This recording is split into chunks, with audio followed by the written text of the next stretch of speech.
Antártica es un lugar estratégico para la humanidad, vital, como hemos dicho, para la forma de vida conocida y la que está por conocerse. El laboratorio natural más importante y desconocido del planeta. Si bien desde hace varias décadas los científicos nos vienen advirtiendo de los cambios a escala planetaria y que muy probablemente sea el ser humano el responsable de aquello, todavía persisten negacionistas.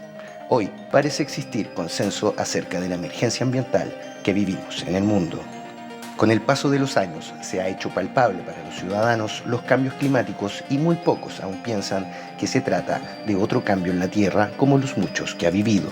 Nuestro planeta tiene una historia, ¿cierto?, de cambio climático, de procesos de aceleración o más bien de altas y bajas temperaturas. Esas oscilaciones son parte de la historia climática del planeta, eso indiscutible. El problema, ¿cierto?, hoy en día es que este cambio exponencial en las temperaturas no tiene símil en la historia climática del planeta. Si se ha dado en miles de años, lo estamos viendo en 60 años. Ese es el problema.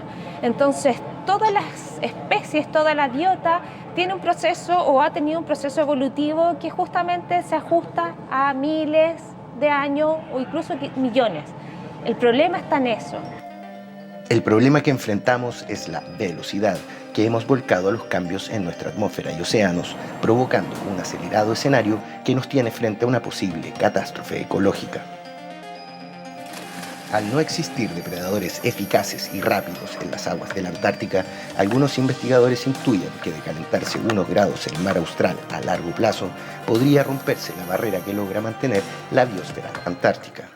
Si es que el calentamiento global llega a aumentar las temperaturas en Antártica como para que se equiparen a lo que ocurre en subantártica, es posible que, por un lado, la barrera oceanográfica que constituye la corriente circumpolar que fluye alrededor de Antártica, deje de ser una barrera eficiente y permita el paso de organismos como son los depredadores de gran velocidad, como son las jaivas, como son los peces.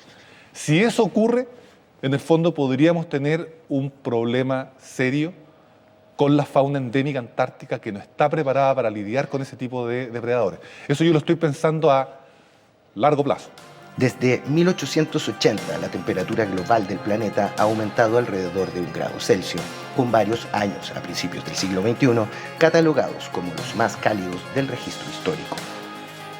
Que si 1 grado más o 1 menos, cuando hablamos de cifras tan pequeñas, no dimensionamos las grandes transformaciones que implican, por mínimo, a que éstas suenen. Uno escucha que el planeta se está calentando a 0,18 grados por década. A uno le podría sonar eso como un cambio pequeño, pero desafortunadamente no lo es. Estos cambios que suenan pequeños en el promedio de temperatura global enmascaran alzas muy significativas, enormes, saltos en la probabilidad de ocurrencia de eventos extremos. Cuando la temperatura promedio sube algo, ese algo dispara las máximas de temperatura que usualmente ocurren en verano. Pequeños cambios en el promedio, grandes cambios en frecuencia e intensidad de olas de calor, por ejemplo. Lo mismo sucede con las alzas del nivel del mar. Cuando a uno le dicen que el nivel del mar está subiendo 3 milímetros por año, a uno le puede sonar eso muy poco, pero esos pocos milímetros que sube el promedio dispara la probabilidad de ocurrencia de inundaciones costeras en caso de tormentas que en el pasado no producían inundaciones, tienen ahora muchas más probabilidades de producirlas. Entonces, lo mismo sucede con cada uno de los parámetros climáticos que analices. Pequeños cambios en el promedio disparan la ocurrencia de eventos extremos y eso explica por qué todos los eventos extremos, hidrológicos, climatológicos y meteorológicos, han aumentado la frecuencia con la que ocurren. Si consideramos que el aumento de 5 grados Celsius promedio de temperatura, que en un periodo interglacial toma miles de años, la rapidez del calentamiento que vivimos actualmente no tiene precedentes. Efectivamente, si uno mira los últimos 3,4 millones de años atrás, probablemente el continente antártico y en realidad el planeta Tierra estaba más frío que cálido.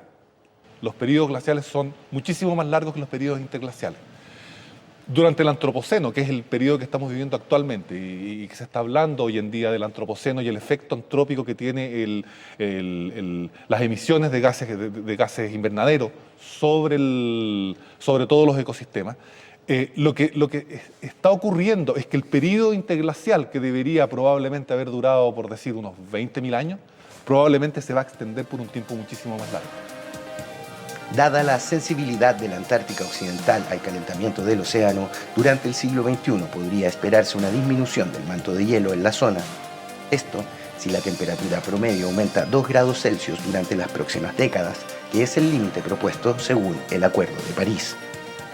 Además, la investigación glaciar indica que los mantos de hielo en esta región se redujeron en periodos más cálidos que el actual durante los últimos millones de años, por lo que los científicos esperan un comportamiento similar ante un escenario de aumento de temperaturas. Eso que hemos llamado cambio climático multiplica los fenómenos meteorológicos extremos. Cuando tú hablas de eventos naturales, uno cree que los eventos ocurrieron simple y llanamente por azar. Y desafortunadamente ese ya no es el caso.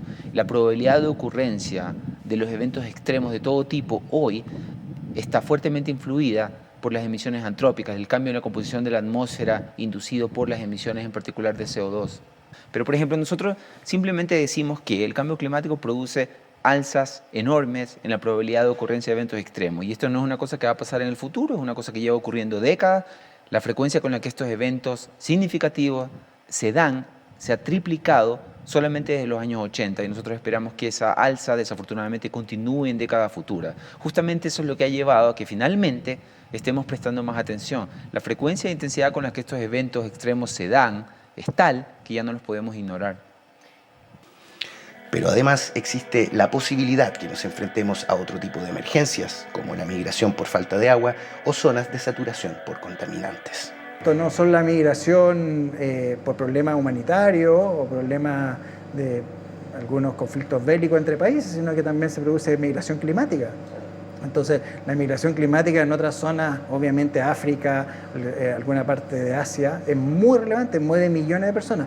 Y en Chile no estamos ajenos a eso. En Chile ya tenemos migración climática. En la zona de Monte Patria ya se han desplazado más de 6.000 personas hacia otras zonas por justamente casos de escasez hídrica. Y en Petorca y Cabildo va a ocurrir lo mismo. Entonces, tenemos migración climática dentro de Chile y esperamos migración climática de otros países también. Y podemos sumar desastres alimentarios producto de las variaciones en las temperaturas. Si tenemos un cambio en temperatura, un cambio en humedad, porque cambiando la temperatura vamos a tener más agua disponible, va a haber derretimiento en las capas de hielo, va a conducir a una mayor capacidad de los hongos que están en el ambiente, que son todos naturales del ambiente, en producir más micotoxinas y eso va a generar un problema de salud pública que se traduce en cáncer de hígado, cáncer de estómago. El cambio climático es un problema serio e involucra la seguridad y la inocuidad alimentaria. Lo que hemos conseguido acelerando los procesos naturales es romper el equilibrio ambiental del planeta, y es muy probable que los países pobres no tengan oportunidad de adaptarse. El problema con el cambio climático es que exacerba la inequidad. Cada vez que hay un evento extremo, el evento extremo siempre afecta a los países más pobres o a los pobres en los países ricos. Ellos sí tienen, para ellos, te fías, una amenaza existencial. El cambio climático es profundamente injusto desde esa perspectiva al exacerbar la inequidad. Por lo tanto, no es que hay un peligro existencial para la especie, pero en un mundo ya injusto, que las emisiones de gases de efecto invernadero agudicen esa injusticia, pues no parece razonable. El agujero en la capa de ozono del continente llegó a crecer millones de kilómetros cuadrados, lo que significó un serio riesgo para la salud y sus alrededores, especialmente en Chile, su vecino más cercano. Lo que sucedió con el agujero de ozono es más o menos lo que nos gustaría que hubiese sucedido con cualquier problema medioambiental. Era una amenaza muy complicada y era un problema difícil de resolver porque tenías que poner de acuerdo a muchas partes, pero se pudo lograr. Así que es cierto que en el caso de la contaminación de CO2, de los gases de efecto invernadero, la situación ha sido mucho más difícil, pero yo soy optimista justamente gracias a que el protocolo de Montreal hoy es una historia de éxito. Hace 30 años la situación parecía también difícil. Y también existía, la gente que no ha seguido el tema probablemente no lo recuerda, pero también hubo negacionismo respecto al agujero de ozono. ¿Te fijas? También hubo empresas que se opusieron, hicieron lobby para evitar que se prohibieran los gases que contenían cloro y flúor. Pero afortunadamente se logró un acuerdo y después de décadas de cumplir ese acuerdo, podemos decir que vamos camino a recuperar como estaba nuestra capa de ozono. Yo creo realmente que ahora que los eventos extremos ya nos han hecho finalmente prestar atención como sociedad, poco a poco vamos a forzar a que los tomadores de decisión tomen la decisión en la misma dirección, de la misma manera en que hace 30 y tantos años se solucionó el problema. Cuando uno dice que se solucionó, no es que la capa de ozono ya se recuperó, pero el problema se solucionó en el sentido de que ahora es una cuestión de tiempo. ¿Te fijas? La parte que nosotros podíamos hacer, ya la hicimos, que es parar de emitir cloro y flúor en la atmósfera. Así que eso es lo que tenemos que hacer ahora, dejar de emitir CO2 y esperar algunas décadas para que el clima finalmente se estabilice. Realizar un giro completo a nuestra matriz energética de manera gradual y sistemática es más que nunca vital para que la humanidad enfrente el desafío, como también lo es transformar nuestra forma de consumo irracional y dejar de lado el mero marketing para enfrentarlo. El problema en el mundo es que en muchos países, desafortunadamente, los votantes, a veces también por razones económicas, no votan por líderes que prometen una acción climática decidida. Y uno de los ejemplos claros es el presidente Trump, el actual primer ministro de Australia y el presidente Bolsonaro. Es decir, son líderes que no ocultaron, sino que al revés, dijeron abiertamente que se oponían a la acción climática decidida. A pesar de eso fueron exitosos. ¿De quién es la culpa? Los votantes. Así que yo espero que a medida que el tiempo pasa en Chile, los votantes adquieran una conciencia y exijan de los líderes que elijan una acción climática decidida. Espero que en la próxima campaña electoral el tema de la agenda climática de Chile sea tema. Desafortunadamente en la última campaña aún no lo era, pero eso es la gracia de esta COP. Ha traído el tema del cambio climático finalmente a la discusión pública del país. Tan así de grande y tan así de grave. De ser cierto o no, el cambio climático producido por nosotros, de todas formas, es absolutamente determinante para la mantención de nuestra existencia, ser coherentes con el trato a nuestro ambiente. Para ello, nada mejor que seguir buscando el encuentro entre los que toman decisiones de políticas públicas y quienes se encargan de levantar los datos. Política y ciencia tienen que caminar de la mano.